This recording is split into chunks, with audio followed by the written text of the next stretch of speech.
Alright. I say, Hello! The Brawl Stars heist meta has always been a bit goofy to say the least. The only really viable picks are brawlers that deal a lot of damage in a short amount of time. Because why bother having a team where everyone has a clear role if everyone can just play over-aggressive and win?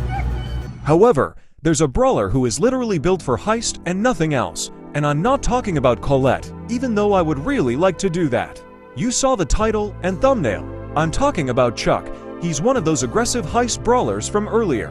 But the difference between him and the others is, like I already said, that you can't play him anywhere else. The sole exception is Hot Zone on some specific maps. He's almost completely useless in Brawl Ball, Knockout, Bounty, and Showdown.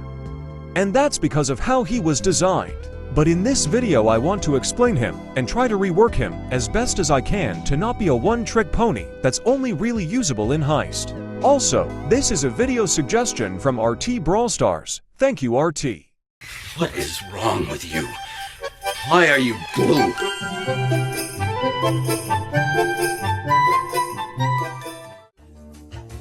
Chuck is a mythic control brawler. At power level 11, he has 9,000 HP, which is more than any other control brawler. But trust me, there's a reason why he has that much HP.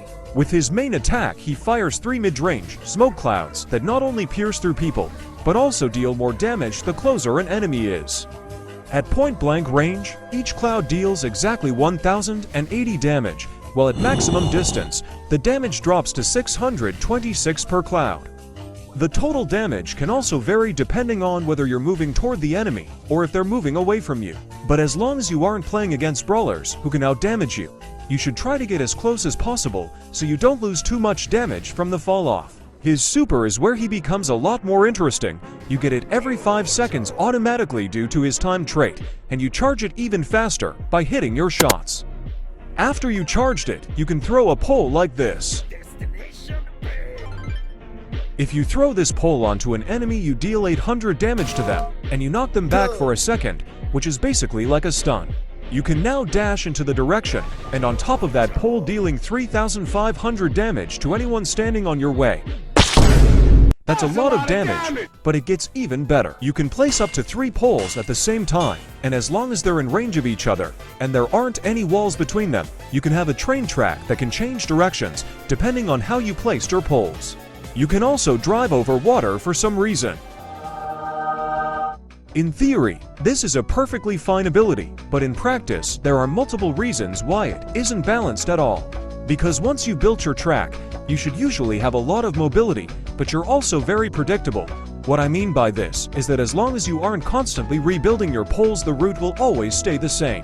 Good players can take advantage of this, and bad players, well, can't. His entire playstyle depends on building a track and driving it to quickly get from one point to another, which means that he's literally built for heist. But why not play him in other modes, you ask? It's because in other modes his poles get instantly deleted after things like a brawl ball goal or a round of knockout. Not only that, but also because it's just way too easy to avoid getting hit by his super. His abilities are just too gimmicky outside of heist. Speaking of abilities, of course he has a lot more of those, but almost all of them are very underwhelming. His first gadget, rerouting, allows him to instantly get his super back by destroying one of your poles.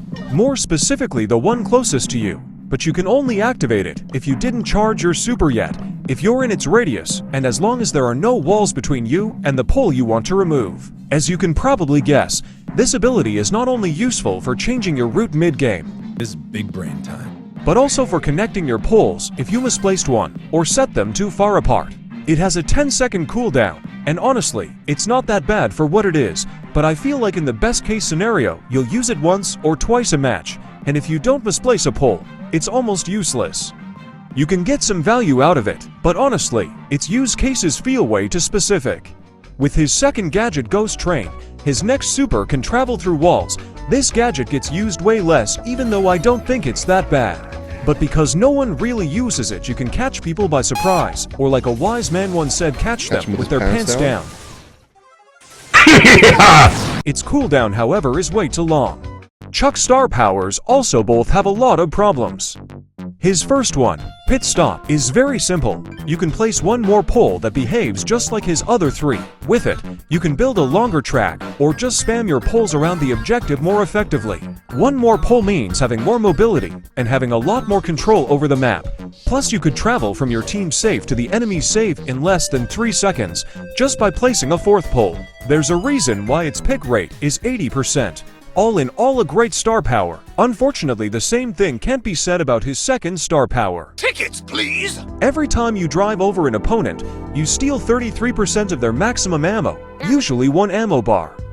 It's fine, I guess, but it doesn't really help with any of his weaknesses, at least not nearly as much as having a fourth pole. Overall, it's outclassed, and I can confidently say that in all my time playing this game, I've never seen a tickets please Chuck. Having to play with 3 poles is just awful in my opinion. Because the one thing that I like about him is driving over people. Let off some steam! Having a passive ability like this can work, but not if the trade-off is losing a pole. And also, I just realized that you don't get 33% of their maximum ammo. It's 33% of their current ammo, which means it's way worse than I thought. But yeah, it's not nearly as good as Pit Stop. His final ability is his hyper, full steam ahead. I don't have it because I'm poor, but what it does is give you infinite range with your super, and you spawn some smoke clouds around you, which are probably impossible to hit. I don't think it's the best hyper, because usually the maps aren't big enough for you to actually get any value from the infinite range, but I think it's better than Charlie or Pearl's hyper, and I don't think giving him an insta team wipe button would fix any of his problems. Alright, now it's time for the fun part, and also the part you've probably been waiting for. It's time to fix Chuck. Also keep in mind that I have no idea if these are actually balanced, and you could always tweak the numbers a little. And here are the balance changes I would give him. First of all, I would change his super to always do 1000 damage to things that aren't a player, including the heist save.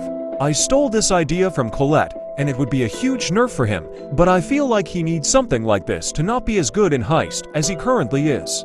Next, I would completely replace his second gadget with an ability called Ultima Tappa, which means final stop in Italian. You can only activate this gadget while you're driving, and once you do, you instantly cancel your super. This would make him less predictable, and I also feel like it would be really fun to play with. Something like 15 seconds seems like a reasonable cooldown time. Then I would add the fourth pole that he gets from Pit Stop to his main kit, and replace his first star power with Ghost Train.